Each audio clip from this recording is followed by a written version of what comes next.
Oke, terima kasih. Assalamualaikum warahmatullahi wabarakatuh. Hari ini kita akan berdialog dengan teman-teman konsultan ataupun aktivis dari politik, yaitu Mas Nalan Anonim.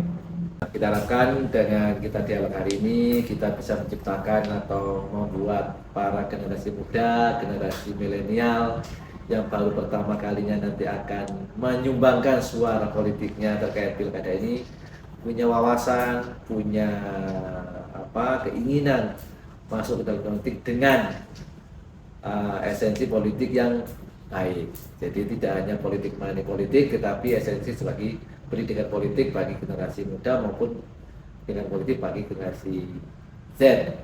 Tuh, silakan Bapak Nanang. Oke, nama saya Nanang Haromain dari IRPD, Institut Riset and Public Development Sidoarjo, sebuah lembaga kajian terkait dengan kepemiluan dan kebijakan publik yang selama ini melakukan kajian-kajian terkait dengan proses-proses pemilihan baik gubernur, pilkada maupun legislatif di Sidoarjo. Politik itu dalam bahasa literasi banyak sumbernya ya. Kalau dalam bahasa Yunani itu mungkin artinya negara, polis ya. Di versinya Belanda politik itu adalah politik ya bahasanya. Bahasa Belanda itu adalah proses keterlibatan warga dalam perumusan kebijakan. Nah, pada akhirnya secara luas politik dimaknai bahwa ini suatu kegiatan aktivitas yang dilakukan dipelihara untuk dalam kegiatan penentuan kebijakan yang berhubungan dengan masyarakat. Kemudian dalam perkembangannya mungkin ada penyempitan makna. Mungkin orang memandangnya politik itu hanya sebagai urusan pemilihan kepala daerah, pemilihan legislatif atau partai politik. Sementara pada arti yang luas politik itu ya proses-proses yang keterlibatan masyarakat dalam penentuan peraturan, ketentuan perundangan atau kebijakan lainnya yang kemudian itu bermanfaat untuk masyarakat. Sebenarnya artinya sangat luas kalau politik hari ini apapun sangat tergantung dengan politik ya, kebijakan apapun hari ini banyak ditentukan oleh politik. Jadi mananya sekarang itu politik memang luas, bukan saja dimaknai ketika mau pilkada atau mau pileg atau mau pilpres, luas mana. Lebih pada soal penentuan keterlibatan, kebijakan, perumusan yang itu berkaitan untuk kepentingan orang banyak. Oke, Pak. Berbicara tentang politik pasti bersinggungan demokrasi. Nah, sedangkan artinya demokrasi itu apa sih Pak menurut jenengan? Demokrasi adalah satu sistem yang varian di politik banyak ya sebenarnya. Iya. Ada yang demokrasi, ada yang model liberal, ada yang otoriter, macam-macam. Nah, hari ini yang populer di dunia, termasuk juga di Indonesia adalah memakai demokrasi sebagai sistem untuk penentuan di politik. Demokratos, demos dan kratos kita dari rakyat, artinya ada keterlibatan warga masyarakat dalam proses pembuatan kebijakan. Kemudian itu variannya masih banyak lagi demokrasi. Ada demokrasi kita pernah punya demokrasi terpimpin atau demokrasi jalannya orde baru atau demokrasi Pancasila. Intinya sama bahwa demokrasi ini satu bagian dari sistem pemerintahan yang diyakini hari ini mungkin yang cocok untuk Indonesia. Tidak ada sistem politik yang ideal sebenarnya di satu negara. Kita tidak bicara mungkin sistem demokrasi yang di Amerika mungkin cocok untuk Indonesia, atau mungkin juga demokrasi ala Indonesia cocok untuk negara lain. Masing-masing punya karakteristik, punya sifat yang sangat spesifik dengan negara suatu kondisi negara. Jadi memang literasi manapun tidak bisa menjadikan demokrasi atau sistem politik ini cocok untuk satu negara. Yang paling sesuai adalah ya dengan situasi di lokal geopolitik masing-masing. Partisipasi politik secara harfiah dimaknai adalah keikutsertaan warga, tidak saja dalam mencoblos tapi juga dalam penentuan kepemimpinan, penentuan kebijakan dan juga pengawalan proses-proses yang dilakukan oleh proses politik itu adalah partisipasi politik. Yang memang selama ini orang melihatnya partisipasi politik hitung-hitungan adalah jumlah yang nyoblos. Bukan itu saja sebenarnya, partisipasi itu ketika masyarakat sudah menyerahkan haknya, menyerahkan amanatnya dan juga menyerahkan anggaran kepada pimpinan atau orang yang diyakini duduk di pemerintahan maupun di legislatif, itu sudah bagian partisipasi politik, termasuk mengontrol bagian pengawasan. Itu sebenarnya itu bagian dari partisipasi politik. Ada banyak cara yang bisa dilakukan untuk meningkatkan partisipasi politik ya, keikutsertaan warga dalam proses-proses pemilu, proses untuk kebijakan. Tapi yang paling penting adalah hal yang dilakukan itu adalah pendidikan politik. Bagaimana menyadarkan atau memberikan wawasan kepada masyarakat bahwa politik ini, keikutsertaan warga itu adalah penting dalam perumusan, penting dalam penentuan kebijakan, dan juga penting dalam untuk menentukan pilihan calon wakil yang akan duduk di pemerintahan, duduk di legislatifnya. Esensi demokrasi akan menemukan maknanya ketika misalnya warga ini terlibat aktif, mulai dari nyoblos, datang ke TPS, ikut menentukan pilihan dan juga ikut mengawasi proses-proses ini. Nah, yang paling penting itu adalah bagi kami, ini ada pendidikan politik baik dari penyelenggara maupun dari stakeholder lainnya, dalam hal ini misalnya pemerintahan daerah, karena sebenarnya suksesnya pemilihan, suksesnya proses-proses demokrasi ini tanggung jawab bersama, tidak saja tanggung jawab penyelenggara pemilu, ini juga diatur dalam undang-undang. Ini adalah juga tanggung jawab pemerintah, termasuk dalam hal ini pemerintah daerah dalam waktu dekat yang akan ngomong pilkada ya. Yang paling penting pendidikan politik itu harus dilakukan pada masyarakat, memberikan edukasi bahwa politik dan keikutsertaan warga itu adalah paling penting. Hari ini kalau ngomong partisipasi memang tidak mempengaruhi hasil pemilu. Hasil pilkada tidak dipengaruhi oleh jumlah partisipasi nyoblos. Tapi legitimate itu akan sangat menentukan. Nilai kualitas demokrasi, nilai kualitas pemilihan itu juga diukur dari tingginya partisipasi masyarakat. Jadi memang pendidikan politik itu penting. Pendidikan politik itu harus masuk ke semua lini, bahwa tugas dan untuk mensukseskan tidak saja tugas negara, tugas pemerintah, tapi juga tugas elemen masyarakat, stakeholder lainnya, semua harus saling bahu-membahu untuk meningkatkan partisipasi politik. Mungkin tambahan Pak Nanang ya, coba misalkan gimana caranya kita membuat pendidikan politik itu menarik bagi kaum milenial, bagi ibu-ibu ataupun bagi generasi Z ya. Karena sekarang ini kita lihat kalau masyarakat kita ngomong politik pasti ala nanti amplop gitu. Itu yang harus kita coba rubah, tapi memang merubah ini tidak semudah membalikkan telapak tangan ya. Karena memang selama ini juga menjadi legitimasi bahwa waktunya pemilu, waktunya pilkada, waktunya bagi-bagi pesta bersama-sama. Mungkin itu yang harus kita coba membangun dari awal bagi generasi muda kita agar mereka memahami esensi daripada pendidikan politik dan demokrasi yang baik seperti apa. Sebenarnya hari ini sangat diuntungkan ya, dengan situasi perubahan teknologi informasi ya, IT, medsos, jatuhnya ke medsos ya. Anak muda dan hampir mungkin tidak saja anak muda, semua hari ini siapa sih yang tidak menggunakan gadget ya. Dengan gadget kita bisa meneropong, bisa kemana-mana, mendapatkan informasi semudah apapun lah saat ini. Dan itu adalah media penyebaran informasi, saya pikir sangat efektif ya. Tinggal bagaimana mengemas dan juga tidak melupakan esensi bagaimana pentingnya politik. Kalau kita melakukan sesuatu untuk anak muda, melakukan sesuatu dengan gaya yang mereka senangi ya. Gaya-gaya model konvensional mungkin tidak terlalu menarik bagi anak muda, karena sekarang sangat kreatif ya untuk cara menciptakan berbagai varian melakukan penyebaran informasi dengan medsos, dengan teknik-teknik video yang menarik. Itu yang penting harus dilakukan ya. Bagaimana tidak melupakan esensi, tapi memberikan pandangan pendidikan politik yang bisa diterima oleh anak muda. Gaya-gaya anak muda harus dibedakan, gaya untuk yang milenial sendiri, karena milenial dan anak muda Gen Z berbeda cara pemahaman politiknya juga berbeda, terutama juga untuk orang yang kalangan menengah secara umur dan secara status sosial juga berbeda. Artinya tidak bisa disamaratakan cara penyebaran informasi, tapi memang spesifik sesuai dengan karakter, umur dan juga kelompok golongan. Ini yang akan bisa efektif masuk ke mereka.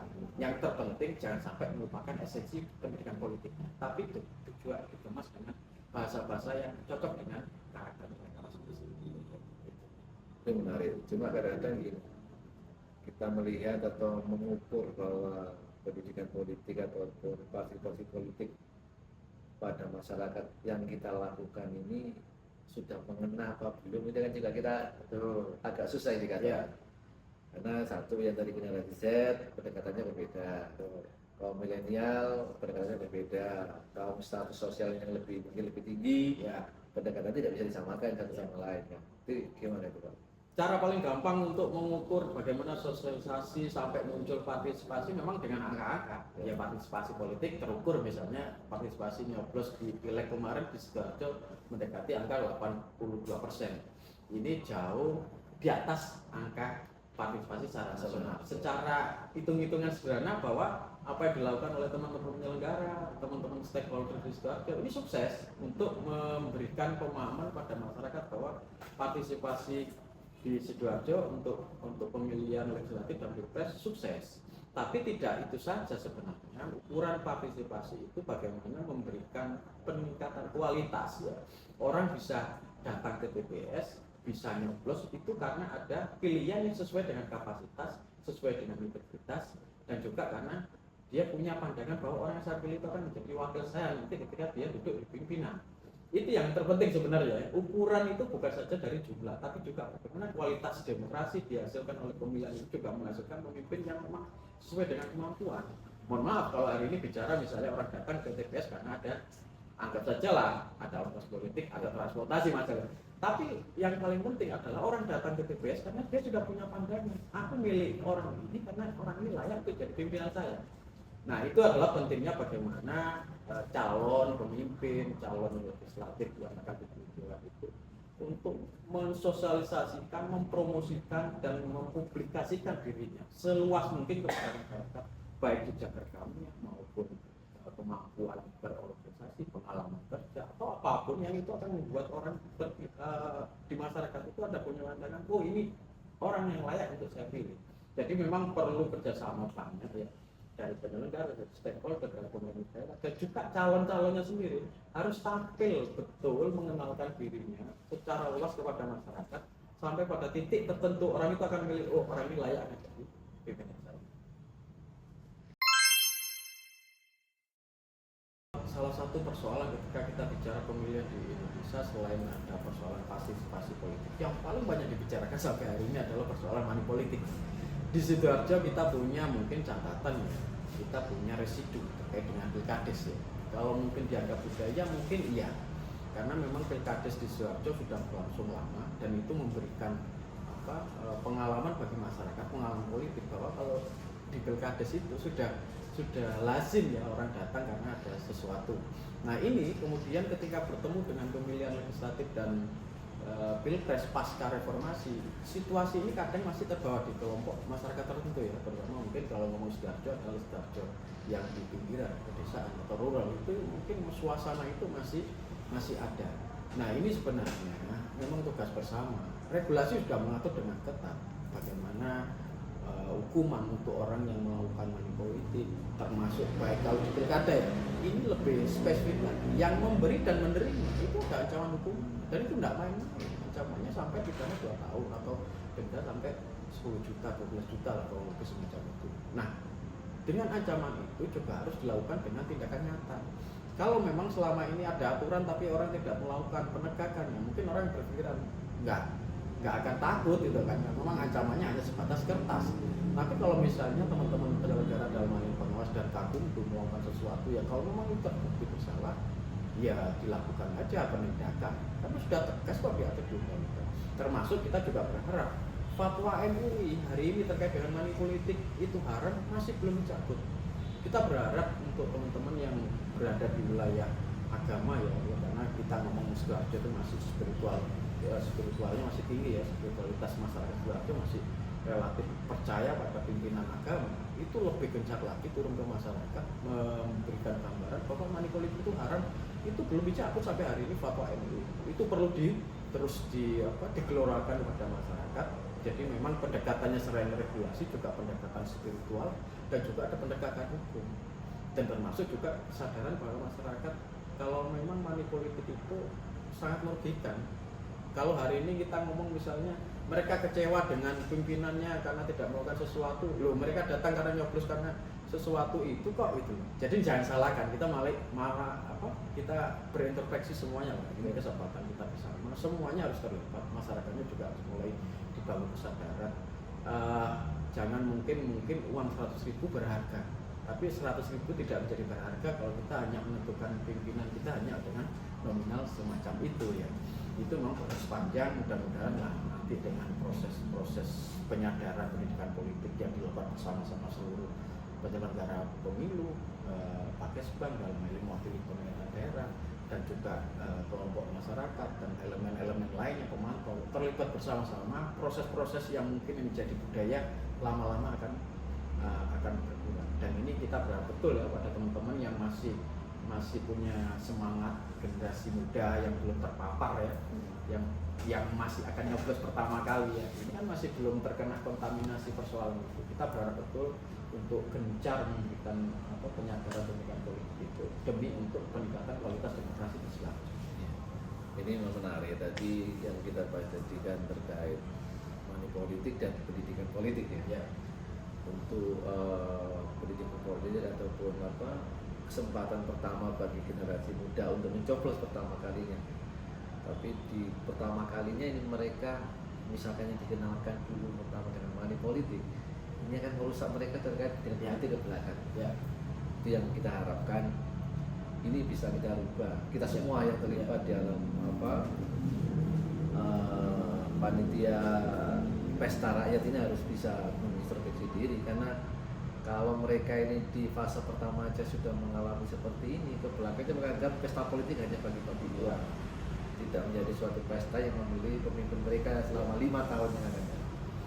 Apa artinya 100.000 dibagi ke 5 tahun itu tidak ada apa-apanya kalau kita berpikir seperti itu. Hanya kita berharap kita bisa memberikan edukasi pendidikan politik kepada teman-teman baik yang mulai dari nol maupun dari generasi Z dan lain-lain. Nah, itu yang kita ingin itu kita memberikan edukasi sesuai dengan umur dan status sosial mereka. Karena kalau dipukul rata saya yakin tidak akan masuk ya seperti itu.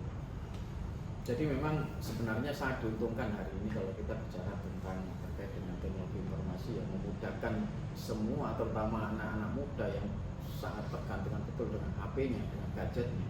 Ini kesempatan hari ini kita pendidikan politiknya, sosialisasi politiknya dengan cara-cara mereka yang memang sangat bagi mereka akan masuk kalau dengan cara-cara pendekatan gaya-gaya untuk mereka ya. Nah, mereka adalah generasi yang secara pendidikan jauh lebih bagus ya, secara kemampuan inteleknya bagus. Mereka hari ini itu sangat mudah untuk melakukan tracking, melakukan penelusuran terkait dengan jejak rekam masing-masing. Kalau dulu kita susah betul ya untuk mencari itu karena memang teknologi tidak memungkinkan. Hari ini semudah itu untuk kita mencari jejak rekamnya, dan ini juga tugas bersama termasuk partai politik bagaimana dia menyediakan, memproduksi kader-kadernya yang memang berkualitas. Dan itu kalau mereka melakukan pendekatan dengan gaya-gaya itu, saya pikir akan bertemu dengan kesempatan dan peluang yang besar ya. Orang-orang politik yang hari ini terjun, orang-orang yang baik, orang-orang yang punya kemampuan, punya kapasitas, punya integritas, kalau dia melakukan sesuatu dengan gaya kampanye yang saya pikir sangat masuk untuk generasi hari ini, generasi muda itu akan menjadi energi yang luar biasa bagi mereka. Para pemilih akan mendapatkan calon yang berkualitas, sementara calon-calon pemimpin ini dengan pola-pola kampanye saya pikir murah ya, dengan bahasa yang tanpa harus menggunakan biaya politik yang tinggi, sosialisasi lewat media sosial, ketemu dengan masyarakat yang anak-anak muda yang masih pure, masih semangatnya gede, itu saya pikir ruang-ruang masih besar untuk melakukan itu. Ya, mungkin ini juga tugas berat bagi partai ya. Karena partai secara tidak langsung yang akan berdampingan atau berseberangan langsung atau berdekatan langsung dengan masyarakat ya. Jadi gimana pola mereka mendekati masyarakat untuk mendapatkan semacam perhatian dari masyarakat. Mungkin polanya yang tadinya monoton mengumpulin massa di lapangan sekarang harus dirubah karena dengan adanya gadget dan untuk anak-anak milenial tadi mungkin dibikin animasi ataupun sesuatu yang buat mereka ini loh menarik politik. Nah, jadi bukan sesuatu yang orang cenderung belajar textbook, tapi buat suatu permainan yang bikin mereka tertarik untuk menjadi mengikuti pendidikan politik maupun merubah perilaku, merubah budaya itu memang nggak gampang. Pola-pola yang sudah tertanam secara tradisional di masyarakat, kalau pemilu itu mesti ada amplopnya, itu memang nggak mudah, perlu proses panjang. Mudah-mudahan dengan generasi yang baru ini ada kita sedikit mengurangi lah, mereduksi itu residu-residu politik yang selama ini tidak baik itu, dengan kemunculan anak-anak muda yang aware atau peduli dengan pendekatan-pendekatan dialogis untuk menghasilkan betul-betul pemimpin yang memang sesuai dengan mereka, itu semakin akan dimudahkan.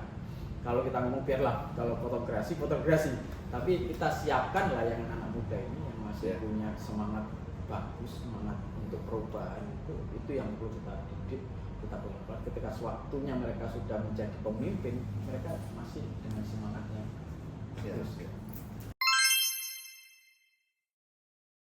Untuk kita menghadapi pilkada event besar yang di Sidoarjo, karena akan menentukan nasib Sidoarjo 5 tahun ke depan, untuk para pemilih harus menjadi pemilihan cerdas. Pemilihan cerdas pertama, dia harus tahu namanya apa sudah tercantum di daftar pemilih. Itu yang paling penting. Itu harus dipastikan dulu namanya hari ini masuk dalam daftar pemilih atau tidak. KPU sebagai penyelenggara pemilu sudah membuka sebesar-besarnya lewat aplikasi, lewat juga publikasi dan sosialisasi ke desa sampai ke kelompok masyarakat terkecil ya, juga dibantu dengan teknologi informasi. Jadi orang hari ini kalau mengecek namanya tercantum di daftar pemilih atau tidak, tinggal buka HP-nya sudah bisa. Nah, ketika dia belum terdaftar, dia bisa datang langsung ke BPS ya, panitia di tingkat kelurahan atau desa. Itu yang pertama harus dilakukan sebagai syarat menjadi pemilih cerdas, harus memastikan dirinya terdaftar di daftar pemilih. Yang kedua, dia harus betul-betul mencari seluas-luasnya, sebanyak-banyak informasi yang untuk para pemimpinnya, calon-calon pemimpinnya itu harus didapatkan seluas-luasnya masyarakat terkait dengan jejak rekam, kemampuan, kapasitas, integritas, termasuk bagaimana dia dulu bekerja di mana, sekolahnya di mana. Itu harus detail didapatkan oleh pemilih. Ini juga menjadi PR bagi para calon pemimpin kita, para calon bupati dan wakil bupati. Ini sebenarnya kesempatan bagus ya, mempublikasikan dirinya seluas-luasnya dengan cara pendekatannya tadi itu, dengan cara yang sangat ikuti zaman, mengikuti perubahan teknologi. Dengan cara-cara itu dia akan mudahkan untuk dijangkau oleh banyak masyarakat. Sejauh apapun yang dia dilakukan, kalau tidak ditangkap oleh masyarakat, itu juga akan tidak maksimal. Nah, hari ini semua akan bertemu dengan satu kesempatan yang dimudahkan oleh teknologi informasi itu. Jadi memang ruang yang besar lah bagi calon bupati dan wakil bupati mempublikasikan dirinya seluas. Begitu juga hari ini pemilih punya ruang yang besar untuk mendapatkan akses sebesar-besarnya, termasuk nanti kita berharap KPU ya lebih melakukan pendekatan sosialisasinya dengan cara-cara yang beraneka ya, sesuai dengan karakteristik pemilih kita. Jadi memang itu yang bisa kita lakukan sebagai untuk melakukan ini peningkatan kualitas pilkada di Sidoarjo, yaitu tadi harus pasti dia terdaftar di pemilih. Yang kedua, dia harus punya informasi seluas-luasnya terkait dengan calon pemimpinnya. Kita berharap Sidoarjo yang selama ini punya jejak terkait dengan penyelenggaraan pilkada yang cukup bagus ya. Apapun itu, politik pilkada itu adalah pertarungan konflik yang dilegalkan. Kita bisa bayangkan ya, pertarungan konflik itu seperti apa serunya ya, gontok-gontokan, apalagi ini di wilayah terdekat kita, sesama teman, sesama saudara, mungkin beda pilihan kan. Orang-orang terdekat kita terlibat dalam proses penentuan pimpinan di Sidoarjo. Nah, secara yang bagus ini berharap tidak terulang di 2024 nanti. Mungkin di tempat lain konfliknya sampai horizontal, vertikal, tapi di Sidoarjo ini cukup selesai di pilkada, hanya proses politik. Selebih dari pilkada, pemimpinnya kita terpilih, kita selesai konflik itu, kita bersama-sama. Kalau memang terpilih, kita dukung, kita koreksi, dan kita awasi, kita kontrol. Itu sebenarnya esensi demokrasi itu. Jadi memang kita terlibat proses pemilihan, ketika terpilih kita selesai konfliknya, kita fokus untuk mengontrol, mengawasi kebijakan-kebijakan pemimpin kita itu. Itu kalau dilakukan itu akan mendapatkan situasi atau kondisi situasi yang saya pikir jauh lebih baik lah untuk di 2024 sampai 2029 nanti. Baik, terima kasih Pak. Oke, terima kasih Mas Nanang. Semoga tahun 2024 ini pemilu kada di Sidoarjo kondusif, tercipta atau terpilihnya pemimpin yang amanah dan tidak ada sesuatu yang tidak kita inginkan terkait setelah pemilu ini. Terima kasih. Mudah-mudahan teman-teman semua bisa belajar bersama terkait permasalahan politik ini.